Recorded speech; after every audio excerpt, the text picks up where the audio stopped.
welcome back to the channel. I'm here just for a good time. Hopefully you are as well. Today we're going to be going over, it's a Canadian tank. It's the Ram 2. What is it special? What's so special about this thing? Absolutely nothing. Nothing special about it at all, besides it is the only Canadian tank in the game.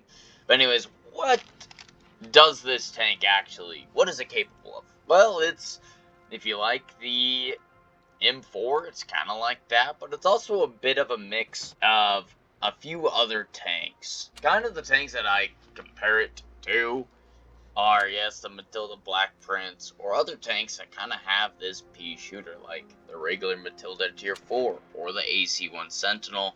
Its gun is very much like these little pea shooters that just stand out, deal damage, and constantly shoot. If we do look at these stats, it doesn't have the greatest armor, it doesn't have the greatest this and that. Tier 6s are always going to pen it. Tier 4s are going to pen it here and there. Tier 5s here and there as well, but mostly I would say if it's an upgraded Tier 5 or a premium Tier 5, you're going to be penning a lot more. And yes, it is that 6-pounder Tier 4 gun that's very similar to the AC-1 and other pea shooters at Tier 4, some at Tier 5. But it does have a great aim time. It has a great dispersion for this tank. The DPM almost hitting 2,000 is not bad with a reload of almost 3 seconds. It does have a nice penetration, especially with those premium rounds at 170, being able to deal with those Tier 6 tanks,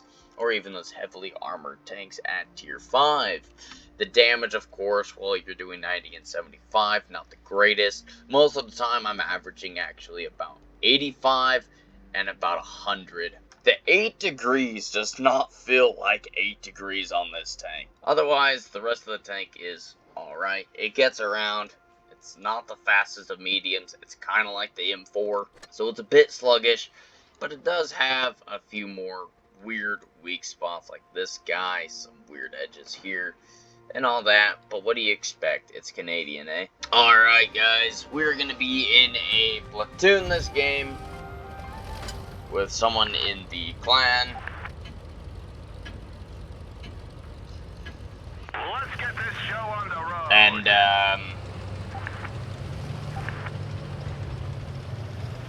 an interesting start to the game.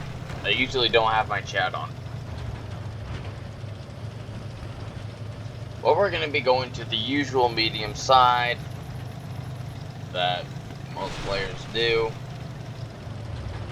My platoon mate going off to wherever he's going. It's a very interesting day with him. But we are going to start the day out strong, dealing 46 damage, 68 damage, 97 damage. So yeah, this thing is just a pew-pew kind of guy. You just sit there, slap people. But some of you are probably wondering, why in the world are you playing Tier 5? Why not? I'm getting bored of Tier 10. I am getting bored of the teams I get at Tier 10. I think Tier 10 is a joke since for about 2 years now, and honestly, it's not enjoyable anymore. I would rather play a tier that I know I can actually enjoy. Even though I don't enjoy Tier 5, I think it's Enemy armor is damaged. really annoying to play. But I'd rather have fun being able to actually win games nowadays because of how teams are, matchmaking, and RNG being at its worst ever in the game. Enemy armor is damaged. They're hit. And now we got a weird push there, but we're gonna take care of the Elixir, or whatever the heck that thing is. Enemy is hit. Excelsior. Up to meta aim, 500 damage here. Through their armor. Gonna help this guy whittle him down. Shot. Finish him off. He's gone. Find us another target. Dang. Now we have a Lux, a Harry Hopkins, which Harry Hopkins, I believe, on console is a tier 3 tank. Hard. On fire, put it out. We got him. The engine is cutting out. I guess he had one shell left in that thing. But honestly, being able to just constantly fire like this is pretty fun. Enemy armor is damaged. Being able to just deal damage, being able to Our accuracy will suffer. do what you can. Track hit. Ricochet. Enemy vehicle destroyed. It's enjoyable. Picking up our third kill with 1,417 damage, because we got ram damage as well. We are a one-shot. We do have an injured gunner, injured track. So we're going to try to play it safe, but also try to get as much damage dealt as possible. We finish him off. Picking up our fourth kill.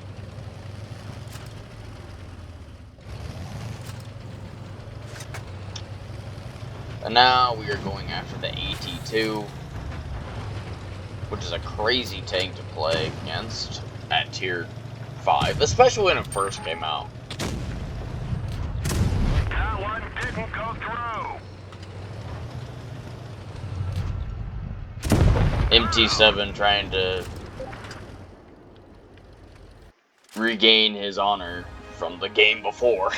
But anyways, guys, yeah, tier 5, what a shove. Honestly, guys, is this tank worth getting? Sure, if you want to be a collector and have the only Canadian tank in the game, eh? Overall, yeah, you could probably farm easy ace tankers with this game and other awards quite easily, because I never have seen this tank played very often. And to be honest, who knows, this could be a top 10 damage record for all I know. But, you know, there are some sweaty tier 5 players out there that probably have 3K games. Who knows? But anyways, is this tank worth it for the average player? If you can get it for free and you don't have any other tier 5 premium or any other premium and you're a low tier player and you kind of just want to have a calm, easy game and constantly be able to aid your team with dealing damage, this is the tank for you. Now, I'm not going to say you're constantly going to be able to do this amount of damage. This tank does take a lot of hits, and most of the time you're not bouncing them at all. The gun mantlet's very weak, the turret around it is very weak, the hull is very weak. So, if you want something that's more reliable, I would not recommend this tank. But it is a cool collector to be a Canadian tank, eh? Anyways, guys, hopefully you liked the video. Anyways, take care. GG's. Have a great one. See you later.